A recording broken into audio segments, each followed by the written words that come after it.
Welcome everyone. Today we're a very interesting session on the fight against COVID. Doctor is going to take us through some learning, some best practices that have been followed in our Vedas, the Vedic way of fighting against this disease that we are all, or the pandemic that we are all facing.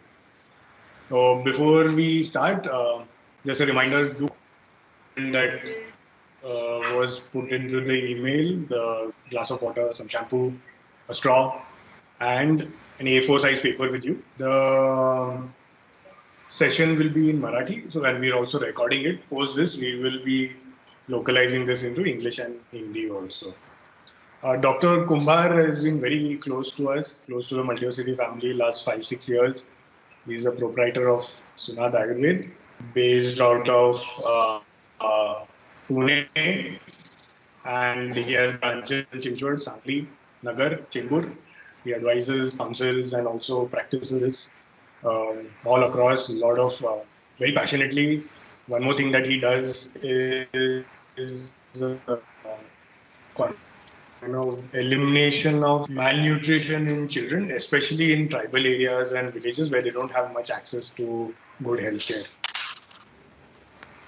He's also the mentor for Foods, Koshmi Ayurved Beauty Spa, and he's also on the advisory board of Anandi Narayan Trust, as well as HPS Wellness. So, thank you once again, Doctor, for taking up the session for us.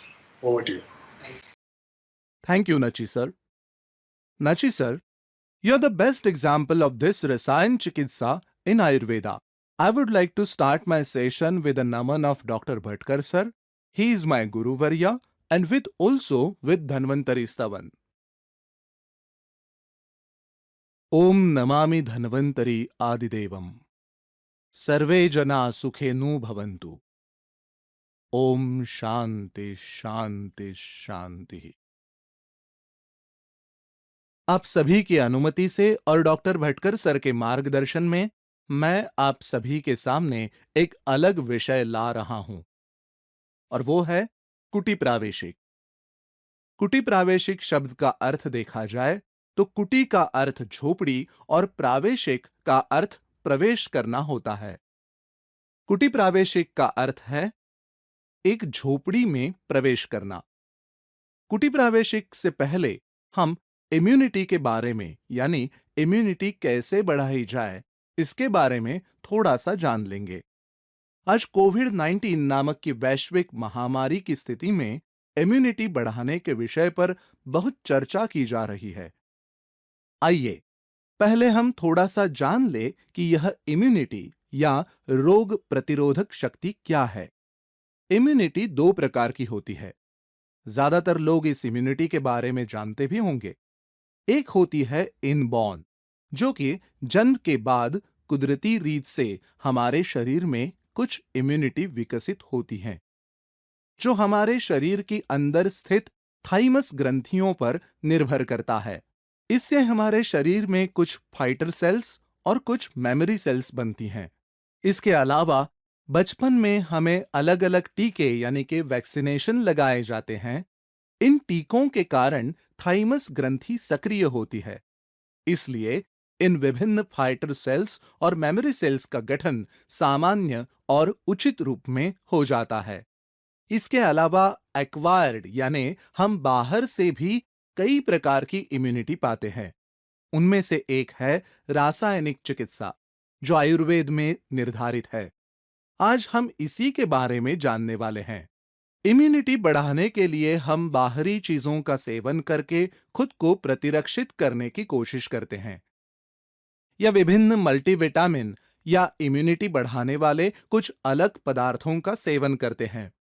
लेकिन immunity के साथ साथ एक बहुत ही महत्वपूर्ण विषय है जिसे हम थोड़ा अनदेखा करते हैं, जिसे हम पाचन शक्ति कहते हैं, अर्थात अग्नि। अब सभी के सामने स्क्रीन पर एक डायग्राम दिखाई दे रहा है। यहां थोड़ा इंटरैक्टिव सेशन रहेगा, सिर्फ इस स्लाइड के लिए। इस स्लाइड पर चर्चा करते समय आप भी चर्चा में हिस्सा ले सकते हैं। यह स्लाइड है अग्नि डाइजेस्टिव पावर।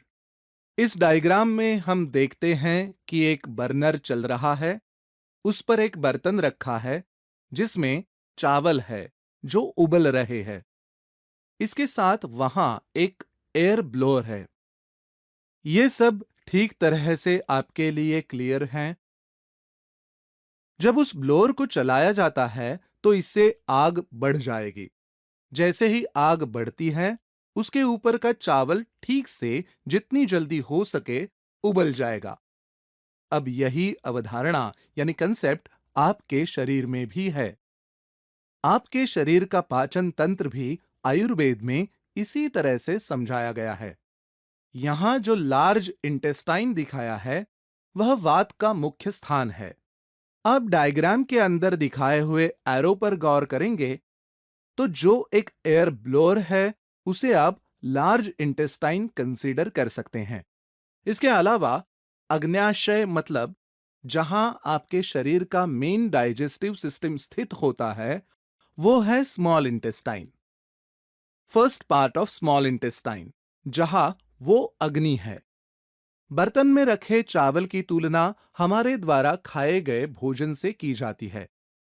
आपके पेट में जो भी भोजन होता है, वह आसानी से पच जाता है। लेकिन कब? जब आपकी अग्नि ठीक तरह से काम कर रही हो। यदि आपकी अग्नि ठीक से काम नहीं कर रही है, आपका अग्न्याशय ठीक से काम नहीं कर रहा है, तो आप जो भोजन खाते हैं या जो भी मल्टीविटामिन आपने लिया है या जो भी अच्छे आहार का सेवन किया है, वो पच नहीं सकता। यदि ये आहार ठीक से नहीं पचता है, तो क्या होगा? उसका रूपांतरण आम में हो जाता है। आम एक विषाक्त पदार्थ यानी कि टॉक्सिक मटेरियल है जो आपके शरीर के लिए हानिकारक है। ये बैक्टीरिया, ये वायरस इस आम पर ही पनपते हैं और यही कारण है कि हम किसी भी वायरल इन्फेक्शन या बैक्टीरियल इन्फेक्शन के लिए बहुत प्रोन हो जाते हैं। उससे हमारे संक्रमित होने की संभावना बढ़ती है। इसीलिए यदि आप इन्फेक्शन की संभावनाओं को कम करना चाहते हैं, तो सबसे पहले आपको अपनी अग्नि बढ़ानी होगी। आपको अपनी डाइजेस्टिव पावर, पाचन शक्ति बढ़ानी होगी। ठीक है ना? यदि पाचन शक्ति नहीं बढ़ाई जाती है, तो आप चाहे कितने भी मल्टीविटामिन ले लो, चाहे आप कितनी भी अच्छी दवा लें, उन्हें पचा नहीं पाएंगे। तो सबसे महत्वपूर्ण बात यह है कि आप कितना भी खाएं या सही उपचार लें, इस उपचार में या इस आहार में अग्नि की भूमिका बहुत महत्वपूर्ण है। तो सबसे पहले आपको अग्नि ठीक करने की जरूरत है। इसी अग्नि को हम पाचन शक्ति कहते हैं। मान लीजिए कि किसी की अग्नि ठीक है, खाना और पीना नियमबद्ध है और अन्य सभी सिचुएशन सुसंगठित हैं, फिर भी कभी-कभी ऐसा होता है कि इधर-उधर की बातें सुनकर व्यक्ति को यह महसूस होने लगता है कि उसे कुछ व्याधि है। हमारे आसपास या सोशल मीडिया पर कोविड के बारे में बहुत सी जानकारी मिलती है, जिसे सुनकर या पढ़कर आप ये सोचना शुरू कर देते हैं कि मैं खुद का इतना अच्छा ख्याल रख रहा हूं, ठीक तरह से खा पी रहा हूं, घर पर रह रहा हूं, लेकिन फिर भी मेरे गले में खराश है। मुझे ऐसा लगता है कि मुझे बुखार है। यूं तो बुखार नहीं है और गले में खराश भी नहीं है, फिर भी आप वैसा महसूस करते हैं। यह महसूस करना जो है, उसे कहते हैं अतत्वाभिनिवेश। अतत्वाभिनिवेश का एक अलग संदर्भ आयुर्वेद में दिया हुआ है। रियल क्या है और इमेजिनरी क्या है, यह आपके समझ में नहीं आता। ये क्यों होता है? यहां अपने मन का संबंध आता है। आपके मन का स्टेटस भी बहुत महत्वपूर्ण है। सत्व, रज और तम, ये मन के 3 गुण बताए जाते हैं। यदि आपका मन अधिक सात्विक, कम तामसिक और कम राजसिक है, तो आप कॉन्फिडेंट रहते हैं। और अगर आपका मन अधिक राजसिक और तामसिक है, तो आप स्वास्थ्य यानी शरीर से संबंधित बातों को बहुत अच्छे तरीके से मैनेज करेंगे। लेकिन अगर आप मन से रिलेटेड बातों को ठीक से मैनेज नहीं कर पाते, तो आपको बिना वजह ऐसा लगने लगता है। सिर्फ ऐसा लगने से आपका मॉरल डाउन हो जाता है। ऐसे मॉरल डाउन वाले बहुत सारे रोगियों को हम देखते हैं, जो बहुत ही क्रिटिकल सिचुएशन में जा रहे हैं। इसलिए शरीर और मन दोनों को संतुलित करना बहुत महत्वपूर्ण है। शरीर में जो दोष होते हैं, एक अच्छे अर्थ में शरीर में 3 दोष हैं: वात, पित्त और कफ। और मन के 3 गुण हैं: सत्व, रज और तम। शरीर के अंदर दोषों का और मन के अंदर गुणों का बैलेंस रखना बहुत जरूरी है। तो अब इस बैलेंस को कैसे रखा जाए? इसलिए आज हम इस बैलेंस को बनाए रखने के लिए इस कंसेप्ट के साथ आए हैं, जिसे कहते हैं कुटि प्रावेशिक। आज सरकार ने इन्फेक्शन को रोकने के लिए लॉकडाउन की घोषणा की है। हर किसी को घर में ही रहना है। आपको जो कुछ करना है, वो बस घर में रहते हुए करना है। आयुर्वेद के समय में कुटि प्रावेशिक ये ऐसा एक कंसेप्ट था जिसमें आपको 21 या 30 दिनों के लिए एक कुटी में प्रवेश करना होता था। आपको उस झोपड़ी में अकेले रहना होता था। इसमें आपका पंचकर्म किया जाता था। उस कुटी में आपका डाइट आपकी तबीयत पर निर्भर करता है। उस झोपड़ी में आपको ब्राह्म मुहूर्त से, यानी सुबह उठने से लेकर रात को सोने तक बहुत सारी चीजें करनी होती है। वहां बहुत सारी हेल्थ रिलेटेड चीजें होती हैं, जिनका आपको पालन करना होता है। हम आज वो सब चीजें देखेंगे, क्योंकि आज हम होम क्वारंटाइन में कुटी प्रावेशिक के उसी कंसेप्ट का पालन करने जा रहे हैं। और अगर हम इस होम क्वारंटाइन में कुटी प्रावेशिक की अधिकांश कंसेप्ट का पालन करते हैं, जो कि आयुर्वेद की कंसेप्ट हैं, तो हमारी इम्यूनिटी निश्चित रूप से बढ़ जाएगी। कई लोग आज कह रहे हैं कि तीसरी वेव आ रही है। पहली वेव आई और गई, आज दूसरी वेव चल रही है। अब तीसरी वेव की बात हो रही है। वास्तव में पहली वेव में हमने परवाह नहीं की, और इसलिए इस दूसरी वेव में हम बहुत बुरी स्थिति का सामना कर रहे हैं। आज अस्पताल में कोई जगह नहीं है, बेड नहीं है, ऑक्सीजन नहीं है, वेंटिलेटर नहीं है। यहां तक कि मरने के बाद भी अगले सभी रिचुअल्स करने के लिए लाइन में लगना पड़ रहा है और नंबर नहीं आ रहा। ऐसी भयानक स्थिति है। इसका कारण यह है कि सिर्फ घर पर रहने से आप वायरल इन्फेक्शन से उस 1 महीने तक सुरक्षित रहेंगे। लेकिन आगे क्या? आपको कभी ना कभी तो घर से बाहर निकलना होगा। लेकिन अगर आप घर से बाहर निकलना चाहते हैं, तो आप सभी के लिए एक सुनहरा मौका है कि जब तक आप घर पर हैं, आप जितना अधिक इस कुटी प्रावेशिक का उपयोग करेंगे, उतना ही आपका शरीर और दिमाग संतुलित रहेगा। इसके साथ आपकी अग्नि बढ़ जाएगी, आपकी इम्यूनिटी बढ़ जाएगी, और ये बहुत संभव है कि आप बहुत अच्छे तरीके से किसी भी वायरल इन्फेक्शन का सामना कर पाएंगे। तो आज कुटी प्रावेशिक में क्या करना है, इससे पहले हम इस कुटी प्रावेशिक के लाभों के बारे में थोड़ा जानेंगे। कुटी प्रावेशिक से शरीर का डिटॉक्सिफिकेशन होता है। डिटॉक्सिफिकेशन का मतलब है कि आपके शरीर में जो भी अवांछित चीजें या अवांछित धातु जो अधिक मात्रा में है, उनको बाहर निकालने की जरूरत है। आपके शरीर में दोषों का असंतुलन है। हम इस डिटॉक्सिफिकेशन प्रक्रिया से इसे संतुलित कर सकते हैं। आपके शरीर की ऑक्सीजन कैरिंग क्षमता बढ़ सकती है। इसे हम एंटीऑक्सीडेंट कहते हैं। बहुत से लोग एंटीऑक्सीडेंट युक्त भोजन का सेवन करते हैं। इसमें बहुत सारा एंटीऑक्सीडेंट होता है, इसलिए हम ऐसे भोजन का सेवन करते हैं। एंटीऑक्सीडेंट तो उस भोजन में होगा, लेकिन what about your body physiology? Body की फिजियोलॉजी कितनी ठीक है, इसे आयोजित करने की आवश्यकता है, जो कुटी प्रावेशिक में आज संभव होने वाला है। अगला बेनिफिट यह है कि आपके शरीर पर जो डेड स्किन, डेड टिश्यू हैं, वो चले जाएंगे और उससे आप एक बार फिर से फ्रेश दिखेंगे। एक बार फिर आप यंग होंगे, यंग दिखेंगे और आपकी ऊर्जा बढ़ेगी।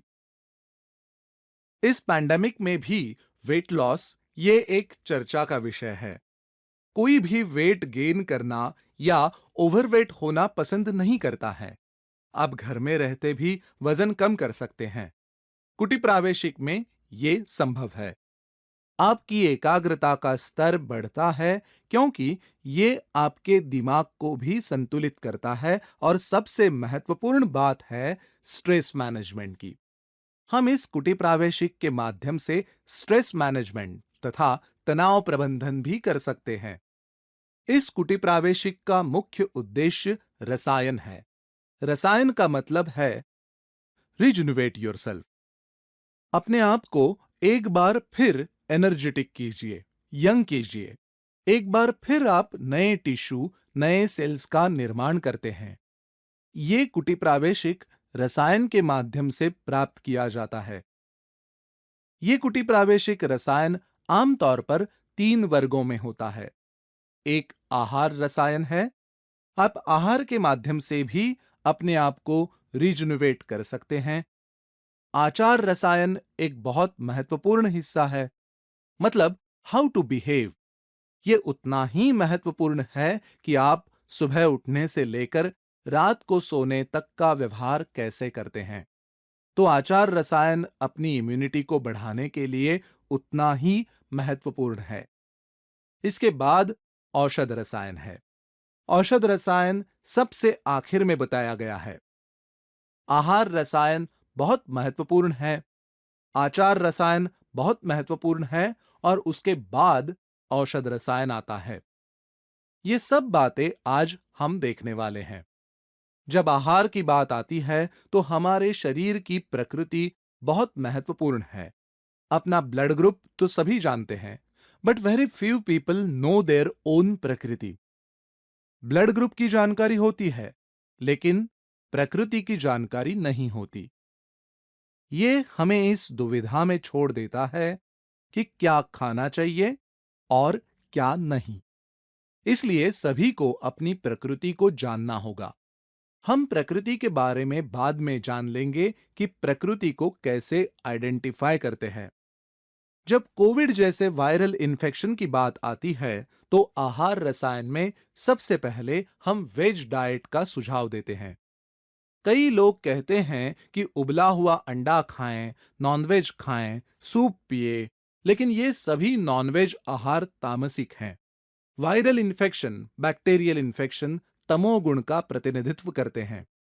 यदि आप नॉनवेज कंटेंट वाले खाद्य पदार्थों का या नॉनवेज के अलावा कई अन्य चीजें हैं जो तामसिक हैं, उनका सेवन जारी रखते हैं, तो उतना ही अधिक आपको वायरल इन्फेक्शन होने की संभावना है। एक ही आहार इस स्थिति में उचित है और वो है शाकाहारी भोजन। ये शाकाहारी भोजन आपको सत्व गुणों को बढ़ाने में मदद करेगा। जिन लोगों में सत्व गुण का उच्च स्तर होता है, उनमें इन्फेक्शन होने की या कॉम्प्लिकेशंस होने की संभावना कम होती है। तो वर्तमान स्थिति में आपको वेज डाइट का सख्ती से पालन करना चाहिए।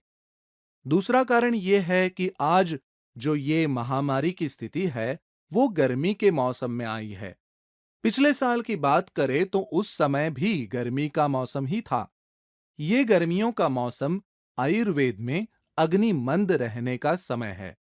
अग्निमांद के इस समय में यदि आप भारी भोजन करते हैं, हेवी डाइट लेते हैं, तो वो आपके लिए आम संचय होने के लिए एक बड़ा स्टेज बन जाता है।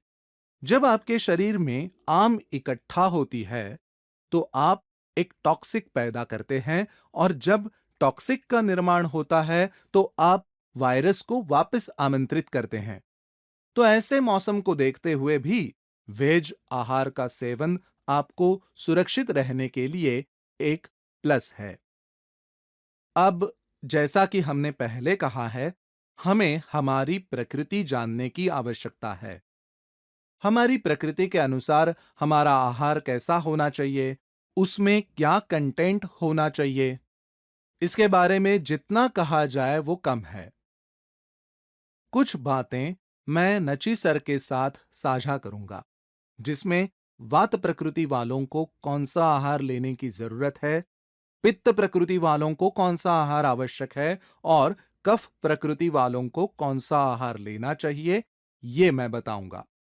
कुछ सामान्य चीजें हैं जिनका आप अनुसरण कर सकते हैं। इनमें से सबसे महत्वपूर्ण है सुंठी सिद्ध जल। ये सुंठी सिद्ध जल क्या है? अभी हमने देखा कि हाउ अग्नि is important rather than immunity, यानी इम्यूनिटी से पहले आपकी अग्नि का ठीक होना कितना जरूरी है। अग्नि तभी ठीक रहती है जब हम अग्नि बढ़ाने वाली दवा लेते हैं, अग्निवर्धक आहार का सेवन करते हैं। इस अग्निवर्धक आहार में मुझे लगता है कि सुंठी सिद्धि जल बहुत ही सोचने लायक है। इस वायरल इन्फेक्शन में हम आज कई मरीजों को सुंठी सिद्ध या सूंठ से बनी दवाएं देकर ठीक कर रहे हैं। आप 1 चम्मच अदरक का पाउडर लें, 1 गिलास पानी लें और इसे उबाल लें। उबालने के बाद थोड़ा ठंडा होने पर आप इसे पी सकते हैं। थोड़ा थोड़ा करके पिएं तो भी चलेगा। 1 गिलास धीमे धीमे 1-2 घंटे में पिए तो भी ठीक है, या 1 घूंट में पूरा करे तो भी काम करेगा। ये सुंठे सिद्धे जल न केवल आपकी अग्नि को बढ़ाता है, बल्कि आम के पाचन में भी मदद करता है। आज हर कोई जानता है कि एक दवा बहुत महत्वपूर्ण है, उसे गिलॉय कहते हैं। जब ये सिचुएशन आ गई, उसके पहले बहुत से लोग गिलॉय के बारे में नहीं जानते थे। आज हम बाजार में देखते हैं कि हमारे जैसे आयुर्वेदिक डॉक्टर के लिए भी गिलॉय मिलना बहुत मुश्किल हो गया है। जिसे देखो वो हर कोई गिलॉय का काढ़ा पीना चाहता है। ऐसे देखा जाए तो गिलॉय एक बहुत ही महत्वपूर्ण बेल है। इस गिलॉय का सबसे महत्वपूर्ण गुण यह है कि ये ज्वरघ्न, आमपाचक और अग्निवर्धक है। हम अपनी इम्यूनिटी को बूस्ट करने के लिए गिलॉय लेते हैं, लेकिन क्या यह वास्तव में इम्यूनिटी को बढ़ाता है?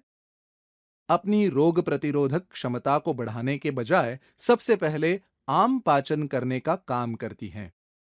सबसे महत्वपूर्ण जो काम करती है वो है अग्नि बढ़ाना। तो ये वास्तव में इम्यूनिटी को बढ़ावा देने में मदद करता है। तो आप गिलॉय के पीछे का रहस्य जान लीजिए। आपके घर में गिलॉय या अदरक जैसी बहुत सी चीजें होती है, जिन्हें रोजाना लेने से आप सेफ मोड में रह सकते हैं। हमें कोविड के समय में कई अलग-अलग लक्षण दिखाई देते हैं। इस संबंध में कुछ छोटे-छोटे घरेलू उपचार हैं, जिन्हें आप सुनाद आयुर्वेद के फेसबुक पेज पर देख सकते हैं। समय की मर्यादा के कारण हर उपचार के बारे में अभी बताना थोड़ा मुश्किल है, लेकिन आप इसे फेसबुक पेज पर आसानी से पा सकते हैं। अब राज की बात। ऐसे देखा जाए तो राज की बात अब राज नहीं रही है।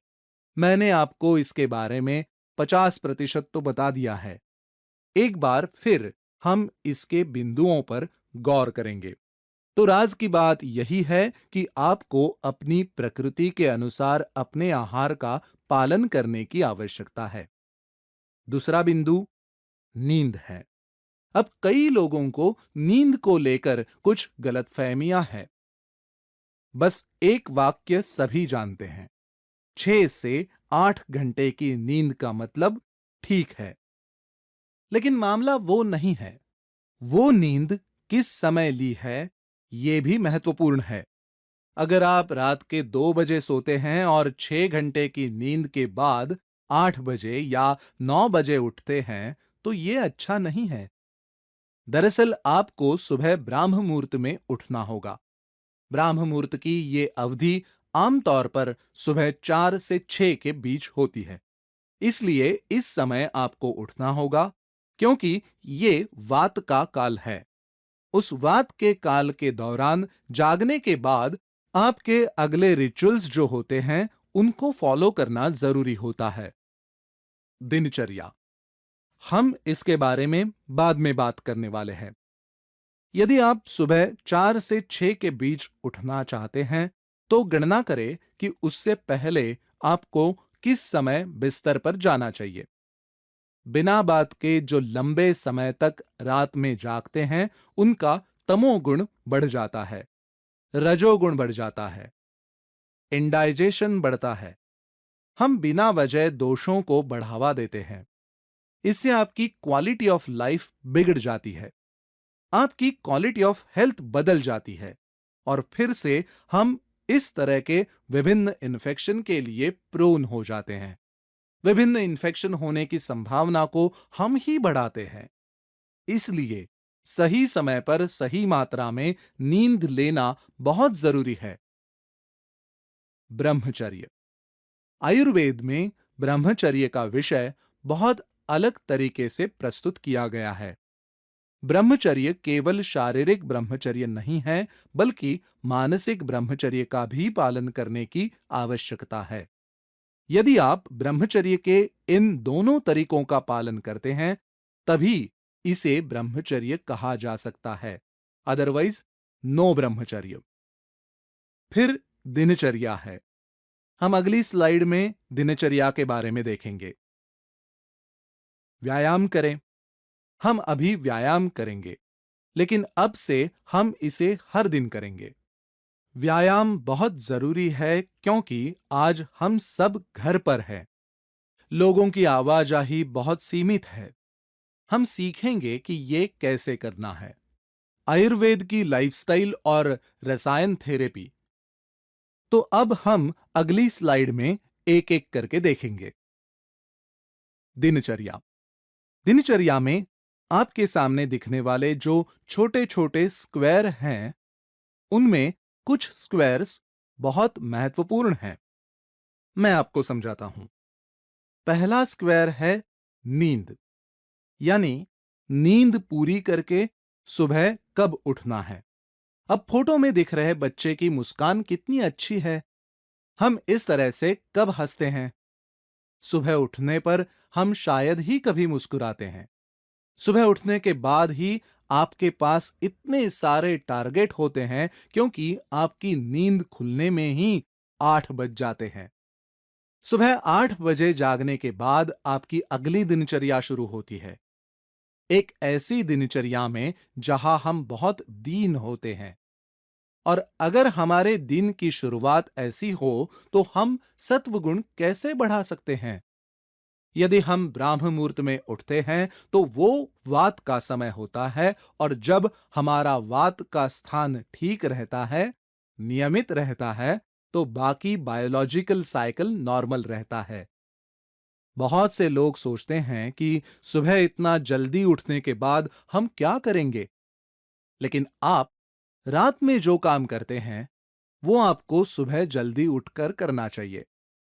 सुबह उठने के बाद धी, धृति, स्मृति एक्टिव होती है। ये बुद्धि के अलग अलग स्वरूप है। ये एक बहुत बड़ा विषय है, लेकिन संक्षेप में हमारे अंदर कुछ भी नया सृजन होता है, वो अक्सर ब्राह्म मुहूर्त में ही संभव होता है। रात में आपके द्वारा डोंकी वर्क करने की संभावना अधिक होती है। यदि आप सुबह ब्राह्म मुहूर्त में उठते हैं, तो आप जो करते हैं उसमें कुछ नया विचार, नई सोच होना संभव होता है।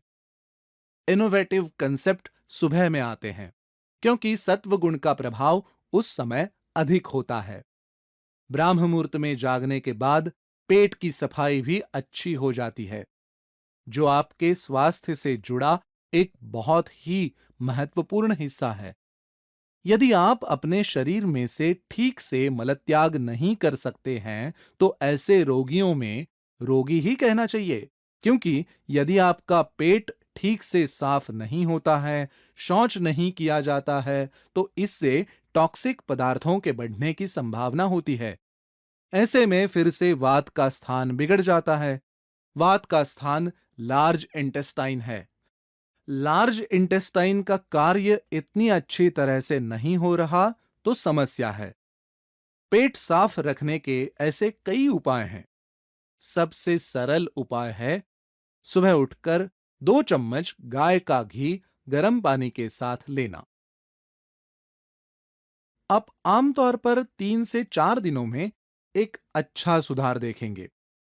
लेकिन आज गाय का घी सुनते ही लोगों को लगता है कि क्या इससे मेरा कोलेस्ट्रॉल बढ़ेगा या मेरी चर्बी बढ़ेगी। हम इस गलत अवधारणा से ग्रस्त हैं। हम गाय के घी को थोड़े अलग एंगल से देख रहे हैं। तो ऐसा किए बिना थोड़ा सा घी, गाय का घी, बिना चर्बी बढ़ाए आपकी ऊर्जा को बढ़ाता है, आपकी अग्नि को बढ़ाता है। यह आपके ओलिएशन, तैलीय नमी को बढ़ाता है। ये नमी शरीर के साथ साथ मन की नमी भी बढ़ाती है। हम स्नेहपूर्ण निमंत्रण कहते हैं। स्नेहपूर्ण निमंत्रण क्या है?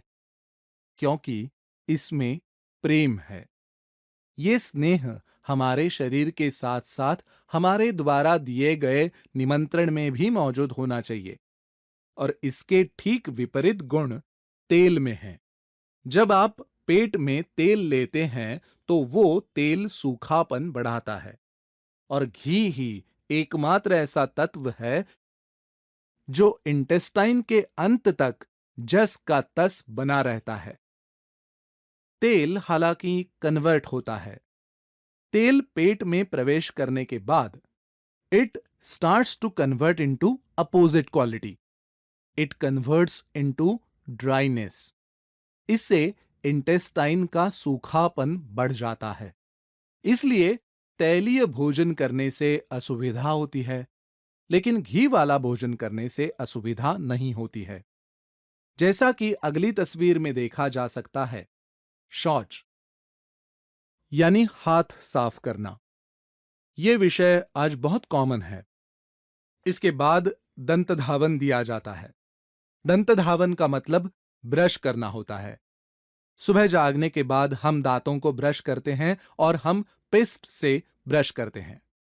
लेकिन मुझे बताएं कि आपके घर में कितने लोगों ने बच्चों को वीको पाउडर या ऐसा कोई पाउडर पेश किया है? किसी ने नहीं किया।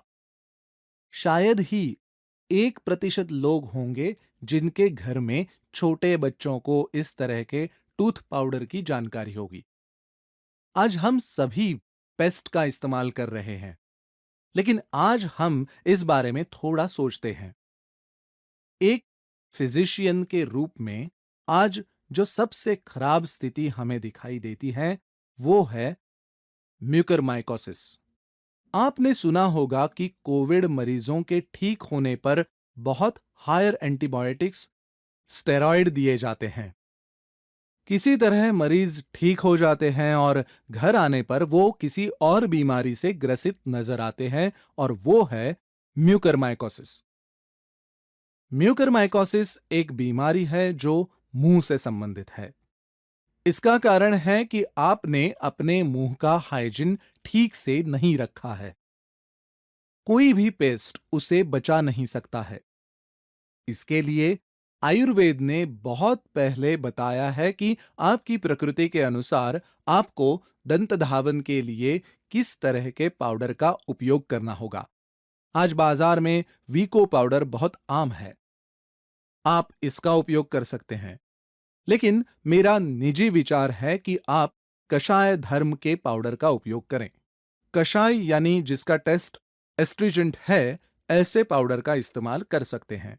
ऐसे पाउडर के उपयोग का कारण, कुछ दंत चिकित्सकों से मेरी बात हुई थी। उन्होंने कहा कि कोविड वायरस न केवल नाक के माध्यम से प्रवेश करता है, बल्कि जिनके दांतों की स्थिति अच्छी नहीं है या जिनके गम मजबूत नहीं है, उन्हें कोविड की बीमारी होने की अधिक संभावना है। इसलिए आज आपके दांतों की हाइजीन या आपके गम की हाइजीन ठीक रखना बहुत जरूरी है। इसलिए हर बार पेस्ट करने के बारे में न सोचे। आयुर्वेद में बताए अनुसार पाउडर का प्रयोग करें। वीको जैसी पेस्ट भी हैं, लेकिन I would like to prefer powder form, क्योंकि जो गुण पाउडर फॉर्म में होते हैं वो पेस्ट में नहीं होते और आप इसे इस्तेमाल करने के बाद ही नोटिस करेंगे। आप लोगों ने पाउडर का इस्तेमाल किया होगा, लेकिन आपको इसे अपनी अगली पीढ़ी से भी परिचित कराना होगा। अगला है गंडुश और कवलधरन। वो छोटा लड़का आप देख रहे हैं जो अपने मुंह में पानी लिए हुए है, इसे गंडुश कहते हैं। हमें इसमें सिर्फ मुंह में पानी भर के रखना है। That is called gandush. और कवलधरन, ये भी आपके मुंह के स्वास्थ्य और हाइजीन के लिए बहुत महत्वपूर्ण है। इसके बाद आता है अंजन। अंजन यानी हम आंखों में तरह तरह के अंजन लगाते हैं। फिर आप फोटो देखें। धूमपान। धूमपान और धूम्रपान के बीच बड़ा अंतर है। मैं अब आपको धूम्रपान के बारे में कुछ नहीं बताना चाहता। आप सभी जानते हैं कि धूम्रपान क्या है और इसके क्या खराब साइड इफेक्ट्स होते हैं। मैं आपको धूमपान विधि के बारे में बताना चाहता हूं। ज्यादातर लोग जो धूम्रपान करते हैं वो मुंह से धुआं अंदर लेते हैं और बहुत सारी जगहों से धुएं का उत्सर्जन करते हैं। इसका हमारे बाकी सिस्टम पर बैड इंपैक्ट पड़ता है, लेकिन ज्यादातर समय इसका मेजर बैड इंपैक्ट आंखों के सिस्टम यानी आई साइट पर पड़ता है। आयुर्वेद में धूमपान नामक जो एक अवधारणा है वो धूपन की अवधारणा है। इसमें कहा गया है कि नाक से धूम्रपान करें और मुंह से छोड़ें। इसलिए वास्तव में नाक के माध्यम से धुआं लेना और मुंह के माध्यम से इसे बाहर छोड़ना यही एथिकल है, आयुर्वेद के अनुसार है। इसका बैड इंपैक्ट आई साइट पर नहीं पड़ता है। इसमें विभिन्न पदार्थों का उपयोग करने की सिफारिश की जाती है। अब ये रोग और प्रकृति पर निर्भर करता है। अगला उपचार नस्य है। यह विषय भी बहुत महत्वपूर्ण है। यदि हम आज 5 इंद्रियों के बारे में सोचते हैं तो दृष्टि है, कान है, नाक है, त्वचा है और सबसे महत्वपूर्ण बात यह है कि जीभ है। लॉस ऑफ टेस्ट और लॉस ऑफ स्मेल, स्वाद की हानि और गंध की हानि। आज हम कोविड में पहला लक्षण यही देख रहे हैं। ये जो 2 सेंसरी ऑर्गन हैं, टेस्ट और स्मेल के, इनका स्ट्रांग होना या इनको स्ट्रांग करना जरूरी है। और ये सभी 5 प्रणालियां, ये सभी 5 सेंसरी ऑर्गन स्ट्रांग हो सकते हैं और वो ये सिर्फ और सिर्फ नस्य करने से ही संभव है। आयुर्वेद में विभिन्न प्रकार के तेल हैं, घी है, पाउडर हैं, जो हम आज इस प्रणाली को बहुत मजबूत बनाने के लिए उपयोग कर सकते हैं। नस्य के बाद व्यायाम है। हम व्यायाम करने जा रहे हैं। व्यायाम का अगला हिस्सा स्नेहन है। ज्यादातर हम दिवाली के बाद ही स्नेहन करते हैं। दिवाली के समय ही शरीर को तेल लगाया जाता है। अभ्यंग आयुर्वेद में वर्णित प्रकार है। इसे लगातार करने की आवश्यकता है। जितना अधिक तेल आप अपने शरीर पर लगाते हैं, उतना ही आप अधिक हेल्दी रहते हैं। इस तरह आपका ब्लड सर्कुलेशन अच्छा रहता है। इन्फेक्शन होने की संभावना कम हो जाती है। त्वचा के माध्यम से इन्फेक्शन होने की संभावना कम हो जाती है, क्योंकि आपकी त्वचा इससे बहुत मजबूत होती है। त्वचा आपके शरीर का सबसे बड़ा ऑर्गन है और आप उस ऑर्गन पर कभी ध्यान नहीं देते हैं। हम इसे नरिशमेंट देने के बारे में कभी नहीं सोचते। त्वचा की नरिशमेंट करें, क्योंकि ये शरीर का सबसे बड़ा ऑर्गन है। मसाज करने से ही त्वचा को पोषण मिलता है और इसके लिए आयुर्वेद में अलग अलग तेल और घी के बारे में बताया गया है। फिर उद्वर्तन है, मतलब पाउडर मालिश। और सबसे आखिरी है स्नान। स्नान के बारे में बहुत कुछ कहा जा सकता है। आज हम सिर्फ इतना ही कंसेप्ट जानते हैं कि स्नान स्वच्छता के लिए करना है। आयुर्वेद में एक संदर्भ है कि स्नानम ऊर्जास्करम बलोत्तरम। स्नान करने से भी आपकी ऊर्जा बढ़ती है, शक्ति बढ़ती है और स्वच्छता यानी हाइजीन तो है ही, लेकिन साथ ही ब्लड सर्कुलेशन बढ़ता है, आपके ऑर्गन्स को ऊर्जा मिलती है और ऑक्सीजन की आपूर्ति हर जगह विनियमित होती है। और यह केवल स्नान करने से प्राप्त होता है। स्नान करना ये रसायन चिकित्सा का एक हिस्सा है। नियमित नहाने से आप फिर से जवां और ऊर्जावान होते हैं। तो यही नहाने का मकसद है। ये सब दिनचर्या का हिस्सा है। हमारी दिनचर्या का एक महत्वपूर्ण हिस्सा है एक्सरसाइज, जो अब हम करने जा रहे हैं। हर कोई तैयार है? Yes, yes, doctor. पहले आप एक्सरसाइज को समझें। अगर हर कोई इसे अभी कर सकता है तो ठीक है, यदि नहीं तो भी चलेगा, लेकिन इसे समझ लेना महत्वपूर्ण है। So first exercise is like this. Just sit in your chair and get in a spine position, but keep in only 45-degree angle. Tilt in 45-degree angle. Generally we sit in 90-degree posture, but just tilt up to 45-degree position and breathe with full of your lungs, full of your stomach, with nose and not with your mouth. Close your mouth and take a deep breath. Stop and hold it. Exhale. Exhale through nose again. Take deep breath again. Hold. Exhale. Again inhale. Hold it. Exhale. You have to repeat this exercise at least 10 times. Now we have done it only 3 times. Next is sit and hold around your ribs. So like this position. Hold here on your chest. Make sure that both of your thumbs are behind and all your 4 fingers are in front. Then inhale. Hold it. Exhale. Again inhale. Hold it. Exhale. Again inhale. Hold it. Exhale. You have to do this for 10 times.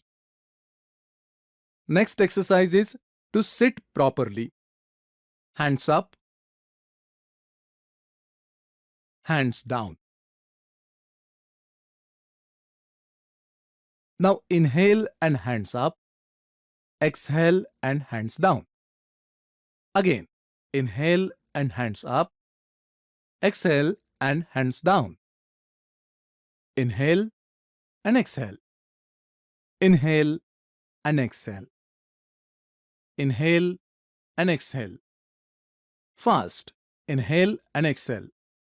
Fast. Inhale and exhale. Stop. No need to count. You can do it up to your capacity. Take a rest for 5 to 10 seconds. Again, fourth exercise. Deep breathe.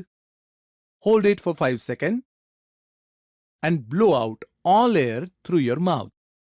Completely empty your lungs. No air should remain inside. Then again, inhale through your nose. Hold it. Exhale through the mouth. Blow out through your mouth. Feel empty. Again, inhale. Hold it for 5 seconds. Blow out through your mouth. So next is fifth. Climb up and down. Only one step. It's quite difficult to show you. You have to climb up one step and immediately climb down. And you have to do it very fast. So, next is sixth. Keep hands on your shoulder and move your elbow only. When your elbow is in up direction, inhale. When down, exhale. Inhale and exhale. Inhale and exhale. Inhale and exhale. Stop. Next exercise. This is very much interesting. You can keep a competition at your home level. You can prepare such a glass. Either mix it with shampoo or washing powder. Take a straw. Just blow, create bubbles. Who creates more bubbles, consider his lungs capacity to be much better. Do this exercise daily at least one time. Take care that the water should not enter inside. Last exercise. Just hold a paper like this. Fold your elbow. Keep close. And then just blow air. Keep far and then again blow air. So the first time when you blew air, if the paper had gone up this much, then the next time when you blow air, it should go up by the same distance. Hope all of you are trying in the same manner. So, this exercise increases your lung capacity. Why we need to increase our lung capacity? आज आपकी lung capacity बढ़ाना क्यों आवश्यक है? पहला कारण यह है कि कोविड जैसा वायरस ज्यादातर लोग उसे लक्षण के तौर पर जानते हैं. मुख्य लक्षणों में से एक है collection of cough in our lungs. फेफड़ों में कफ जमा हो जाता है. यह हमारे शरीर की एक अलग ताकत है. सभी को यह अनुभव होगा कि हमें सर्दी, बुखार, खांसी थी और कई बार हम बिना कोई दवा लिए ठीक हो गए थे. हम में से कई लोगों के पास यह अनुभव होगा, शायद हर कोई. तो उस समय आप कैसे ठीक हुए? क्योंकि या तो वायरल इन्फेक्शन कम हो गया या आपके शरीर की क्षमता या आपके फेफड़ों की क्षमता बहुत अच्छी थी. और अगर आपकी ये लंग कैपेसिटी अच्छी है तो आपकी कफ बाहर निकालने की क्षमता अच्छी है और इसलिए हम इस सिचुएशन में सुरक्षित रह सकते हैं. इसलिए आज लंग कैपेसिटी का अच्छा होना बहुत जरूरी है. ये सभी आचार रसायन विज्ञान का हिस्सा है. इस आचार रसायन शास्त्र में आयुर्वेद का एक और महत्वपूर्ण हिस्सा बताया गया है कि हमारा बर्ताव, व्यवहार कैसा होना चाहिए. सुबह उठने से लेकर रात को सोने तक आप अपनी दिनचर्या के साथ साथ अपने मन की स्थिति को भी कैसे बनाए रखते हैं, ये बहुत महत्वपूर्ण है.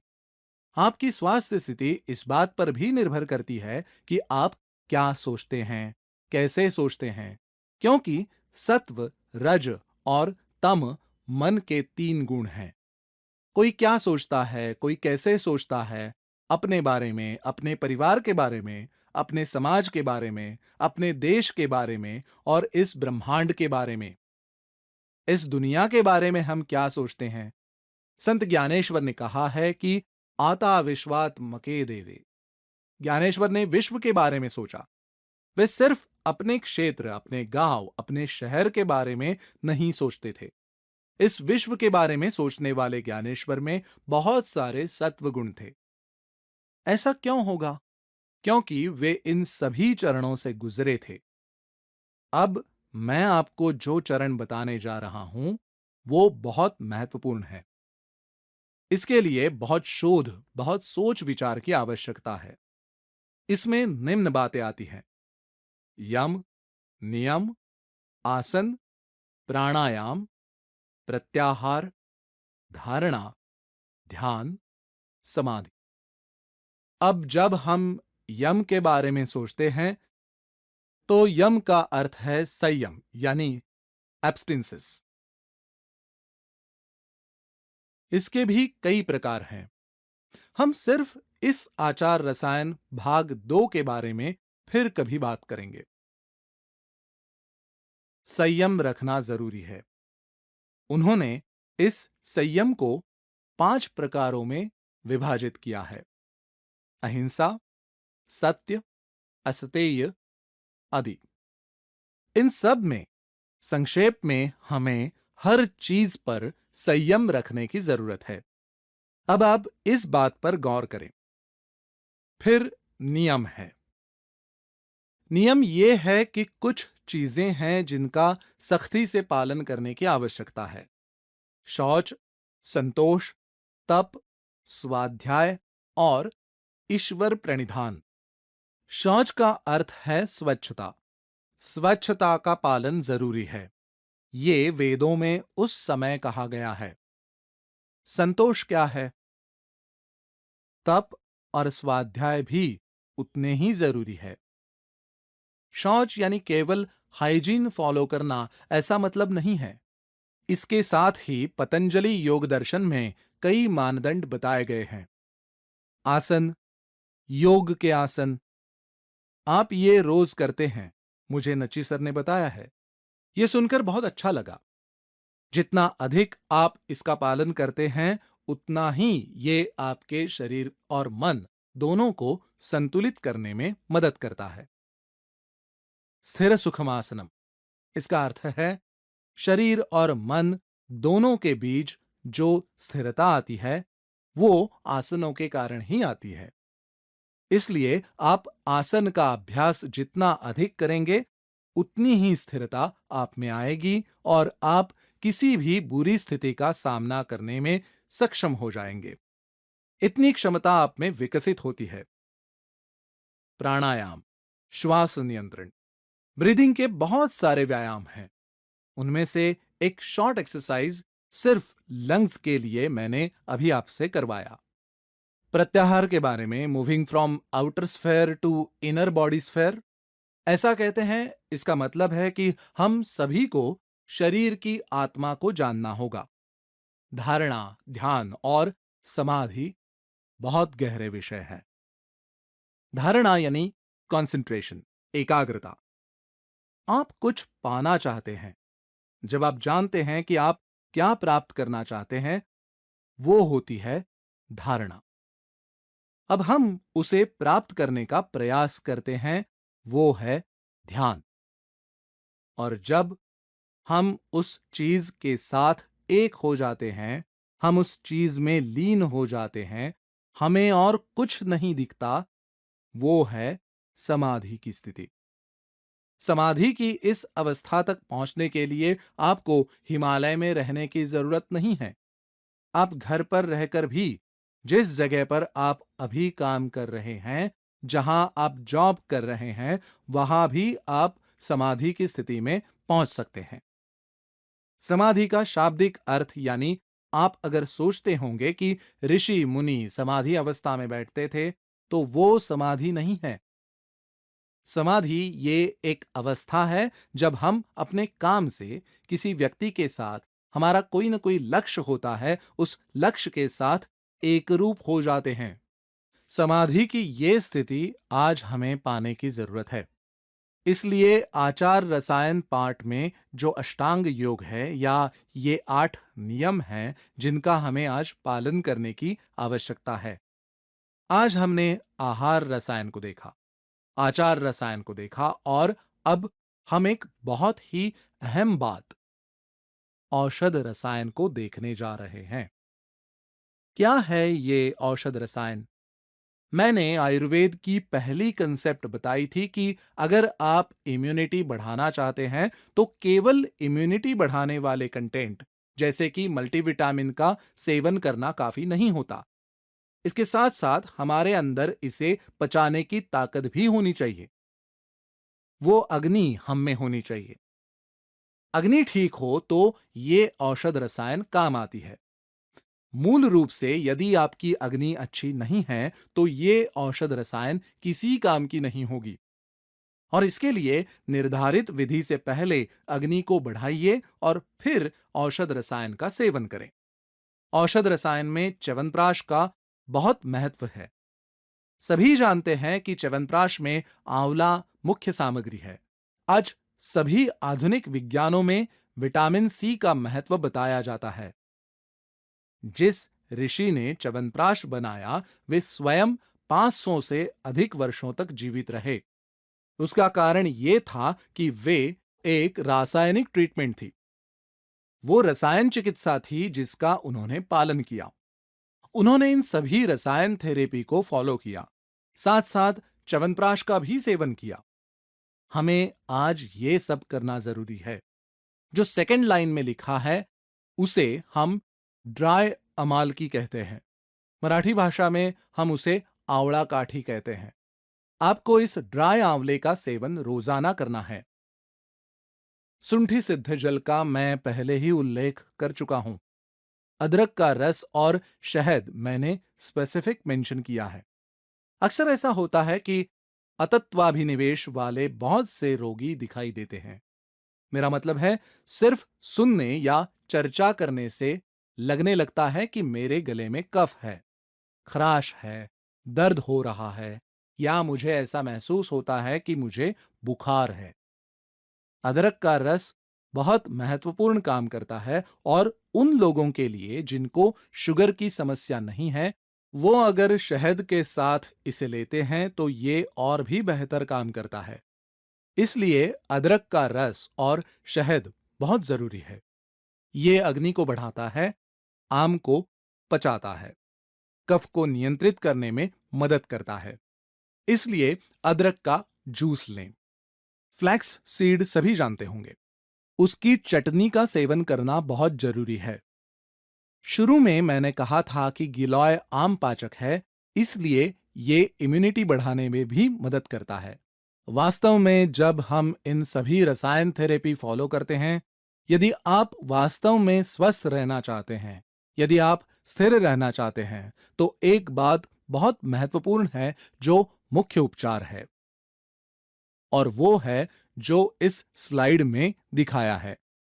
क्या हम खुश हैं? क्या हम संतुष्ट हैं? क्या हम स्ट्रेसफुल हैं? इस पर सभी को विचार करने की जरूरत है। अब मैंने इस स्लाइड में बी हैप्पी स्लाइड को शामिल नहीं किया है। इसमें केवल सैटिस्फैक्शन और स्ट्रेस की स्लाइड शामिल है। सैटिस्फैक्शन और हैप्पीनेस में एक मेन डिफरेंस है। हैप्पीनेस वो माइंड का एक स्टेटस है जिसमें सत्व, रज, तम इन गुणों का असंतुलन होता है, और सैटिस्फैक्शन में इन तीनों का संतुलन है। तो बी हैप्पी की तुलना में बी सेटिस्फाइड एक अधिक महत्वपूर्ण तकनीक है, और आज हर किसी को इसके बारे में पता होना चाहिए। इसे समझने की जरूरत है। स्ट्रेसफुल लाइफ आपकी इम्यूनिटी को कम करता है, आपके हेल्थ पैरामीटर को खराब करता है। सैटिस्फैक्शन ये स्टेज रिजनरेशन के लिए बहुत मददगार है। So be satisfied. Thank you very much all of you. Thank you Nachi sir. Thank you doctor Bhatkar sir. आपने मुझे ये मौका दिया इसलिए।